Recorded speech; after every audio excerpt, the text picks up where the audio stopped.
My name is Ritter, and I've been living in Puerto Rico for about 13 years. I used to teach at Puerto Rico Christian School, and I've been working at Toa Baja Christian Church for the past 2 or 3 years in children's ministry, women's ministry, associate ministry. Well, for both of the hurricanes, I stayed with some really good friends that are a part of our church, just because I didn't really want to be in my apartment alone. And for Irma, for the east side of the island, it got hit and damaged, but for us here on the north coast and in Toa Baja, there wasn't a lot of damage. We sort of said later that that was like our practice hurricane, because everybody got, their batteries and flashlights and all their food ready, but we didn't end up needing to use it that much, thank God. And then Irma was on a Wednesday, and exactly 2 weeks later, Maria came on September 20th. And I stayed with those same friends, but Maria was a completely different experience than any other tropical storm or hurricane that I've ever been in here. People are saying it's the worst hurricane Puerto Rico has had since like 1927, 28, something like that. It was a category 4, almost a 5, that crossed the whole island. So, and where I was staying, because our houses here are made out of concrete, so where I was for the duration of the hurricane, I didn't feel like we were in any kind of physical danger, but we knew just from hearing it, the sound of it, watching the rain, watching the wind, that it was bad. We could tell. We saw a lot of trees fall and road signs and people's, like awnings and stuff on the outside of their houses damaged and flying away during the storm, so. Yeah, we knew.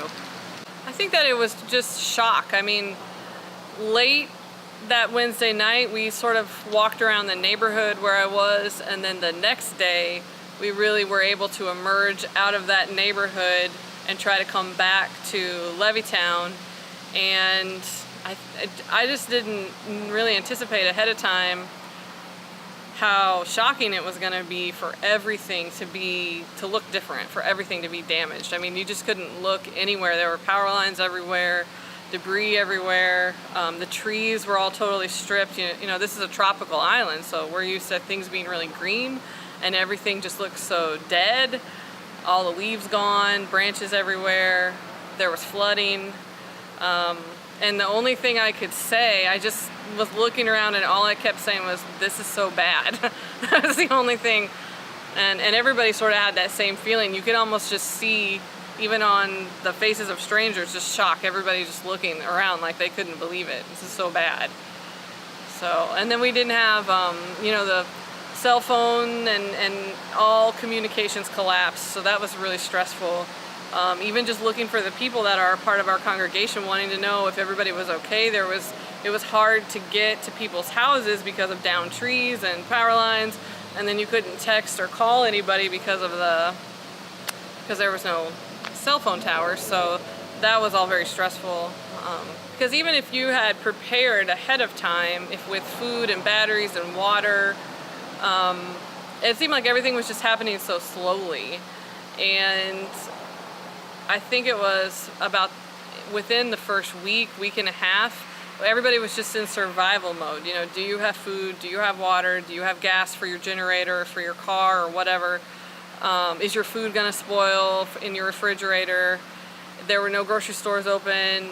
There were hardly any gas stations open, because so many of them had sustained so much damage also from the hurricane. So any gas station that was open had an incredibly long line. People were waiting 8, 10 hours, 11 hours for gas. And there was just sort of this desperation, this feeling of desperation that we have to do something. We have to do something to help, the elderly or sick, or people who can't get out of their houses, people whose cars got flooded and damaged, so they're just stuck and they're waiting for somebody to come bring them more supplies. But we didn't really know what to do, but really early on, we wanted to do something. I mean, you're looking around at the people you love and the place you love, and you just feel so helpless. So it was really difficult for me to make any phone calls the first month, and especially the first 2 weeks, but I was able to call my family in the States, and they were the ones that said, have you thought about contacting IDES, which I had not. I think I had heard of IDES before at ICOM and other things, but didn't really know that much about it. And I asked my sister if she could contact IDES, just because to make a phone call, would have to find one specific spot where I maybe had one bar, and there was no email, so I asked her if she could help me with that. So she got in contact with IDES and started all the paperwork for us, and she was able to tell me that they could transfer money to our church account so we could try to start buying whatever supplies we could and taking it to people, which was really good, because I think it really did enable and equip us to go out and to check on people and to help people, and take them food, take them water, take them batteries. I think it was probably about 2 weeks after the storm, some of the bigger box supply stores opened, and those are the places that we were able to go and start purchasing things and start helping people. Some of them knew who we are from our neighborhood and stuff like that, but a lot of people didn't. A couple other ministers from our church and myself, we went to a meeting with the mayor about 2 weeks afterwards, and he was asking for church leaders and community leaders to take different sections of Toa Baja. So we sort of took 2 assigned sections. A lot of the people that we took supplies to were just grateful. I mean, they were just grateful. They just kept saying thank you. And one of the things that really surprised me is a lot of people would say, well, I have what I need for today, but can you check on my neighbor? Or that lady over there, she has little kids. Does she have everything? Like, everybody was always really concerned about their neighbors and their families and taking care of each other, which was that was a really cool thing to see in the middle of so much stress and so much need. And we were really grateful to IDES to just be able to tell them, hey, we're here, and God has not forgotten about you, and we have not forgotten about you, and what do you need? How can we help you? Was a really cool opportunity for us during such a stressful time.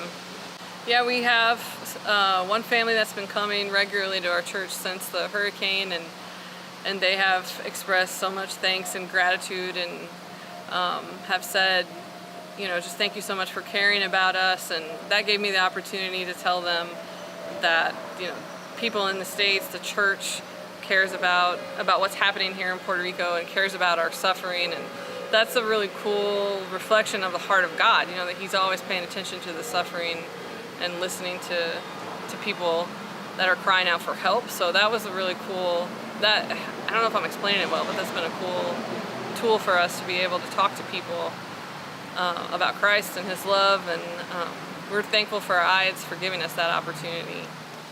For me, I've been praying and hoping that, this one of the lasting impacts for me will be just a greater sense of gratitude, even for the little things, like turning in the light switches on and off, and getting gas, going to the grocery store, all the things that you normally take for granted, that a lot of people in the world live without those things all the time.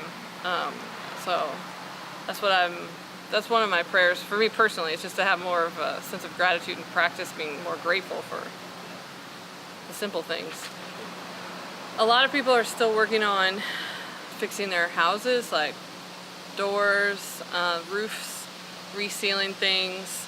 A large part of Toa Baja flooded, so a lot of people lost their appliances that got damaged in the floodwaters, or even the electricity being off for so long and coming off and on and off and on. Also, people lost appliances because of that. So that's one of the main things we've been trying to help people do, is just replace broken items, things that they've lost. And how that ties into our church, we've just been praying that gives us a better connection to people and helps us get to know them and invite them to come worship with us and hear their stories. One of the things that's happened since the hurricane is it's given every single person here something in common, because it happened to everybody. So you can say, what was your hurricane experience? And then you automatically have, something to talk to them about, which has been a neat tool, I guess, for getting to know people. So we're hoping that also is that we can continue to use that to help our church reach out to people.